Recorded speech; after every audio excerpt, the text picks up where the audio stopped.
Olá, pessoal. Sou a professora Sara Pontes, de Administração. Vamos à nossa quarta aula de empreendedorismo.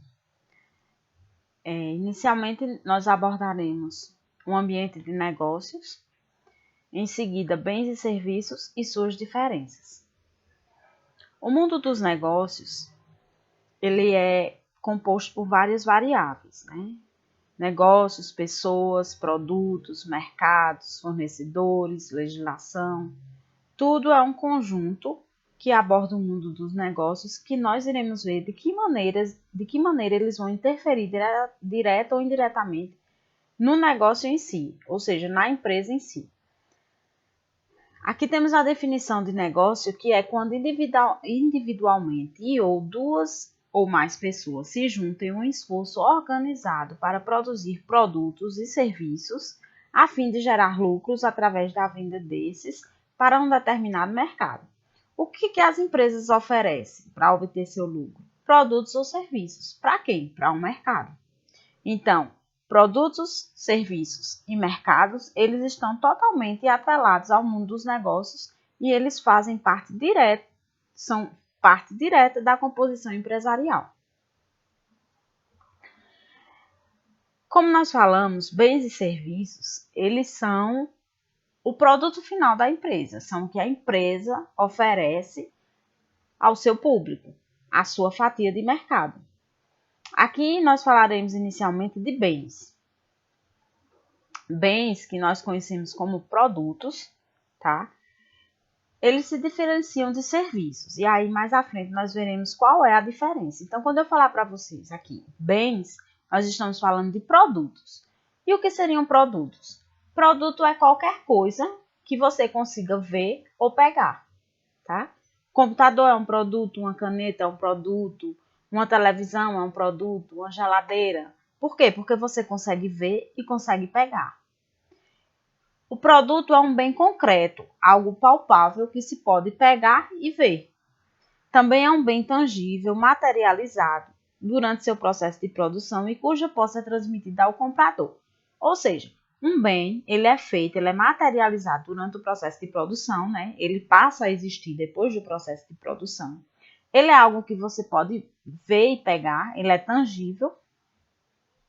E a posse, ela é transmitida ao comprador.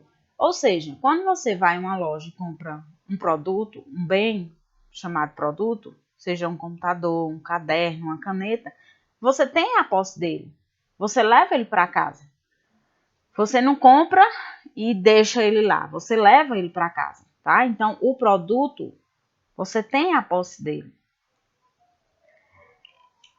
O produto ele é um bem concreto, palpável, como a gente falou anteriormente, e ele é dividido em dois. Vejam só, pessoal, quando eu falar em bens, aqui, a diferenciação entre bens e serviços, vocês entendam que os bens são os produtos, tá? Então, nós temos dois tipos de bens.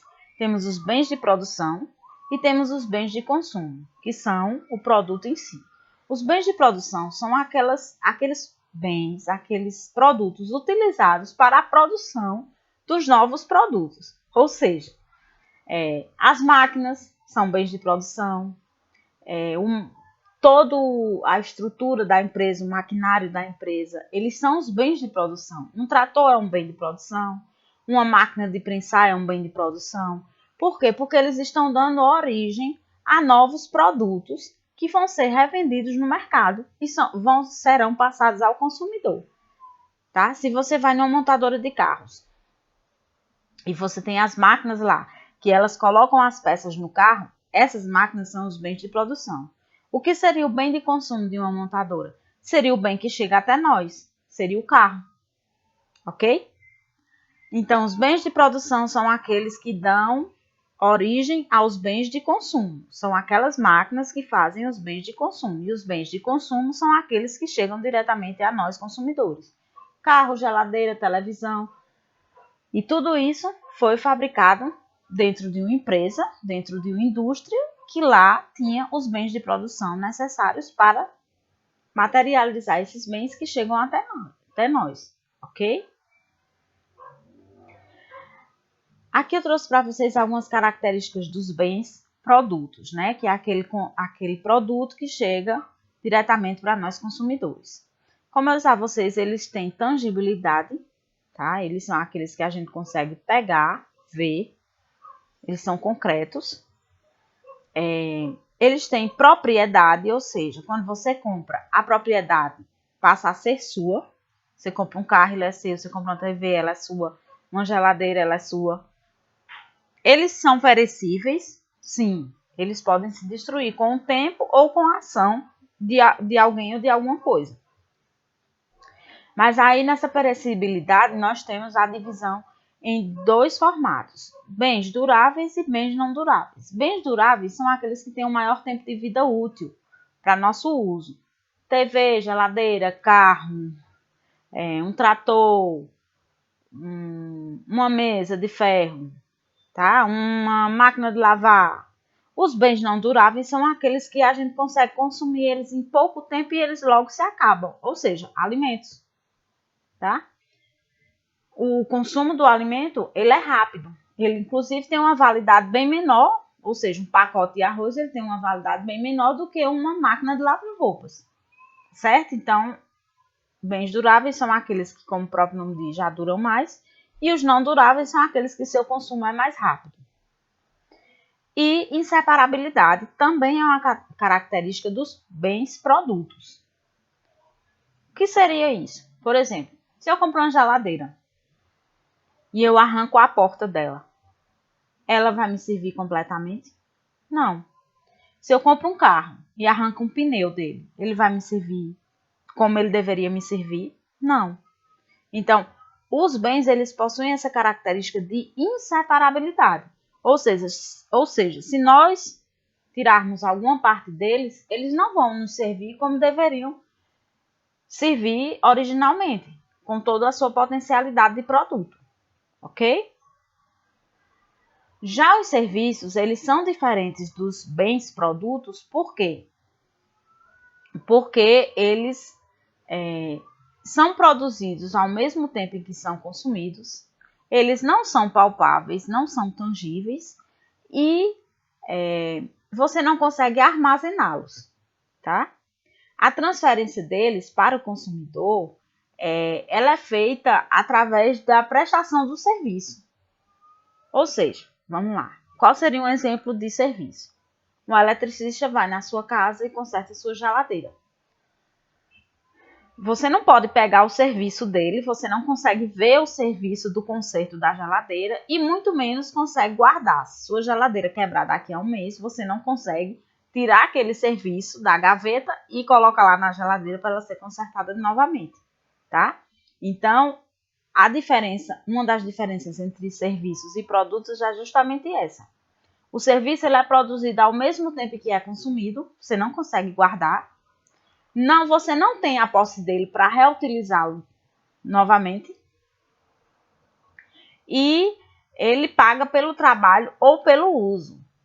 Como eu disse a vocês, seja um conserto eletrodoméstico, seja uma ida ao salão de beleza, seja uma ida à barbearia, seja uma massagem. Então, você não consegue guardar o serviço, não consegue ver e não consegue tocá-lo, ok?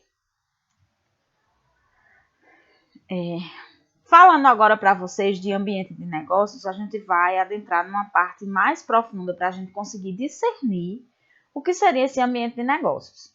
Nós temos o microambiente e o macroambiente que eu vou explicar para vocês um pouquinho mais à frente. Vamos lá. Nós temos aqui uma figura que ela ilustra muito bem o ambiente das empresas, o ambiente dos negócios ou o ambiente organizacional, como queira. Nós temos a empresa, como vocês podem ver aí. Dentro dela nós temos o ambiente interno dela, né? Toda empresa tem o seu ambiente interno, onde as pessoas ficam.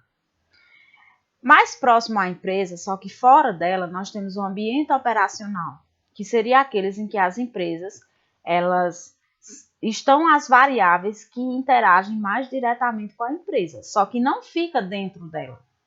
É fora dela, só que mais próximo. E temos o ambiente geral, tá? Ou o macroambiente. Esse ambiente operacional seria o microambiente e o ambiente geral seria o macroambiente, ok? Não confundam ambiente operacional ou microambiente com o ambiente interno da empresa. Não confundam isso, tá? No ambiente geral, o macroambiente, estão as variáveis um pouco mais distantes da empresa, mas que também interferem nela. E que a empresa não consegue ter controle sobre elas. Tá? Vai estar bem explicadozinho no slide mais à frente, que a gente vai ver quais seriam essas variáveis que interferem direto ou indiretamente na empresa, que estão presentes no micro e no macroambiente.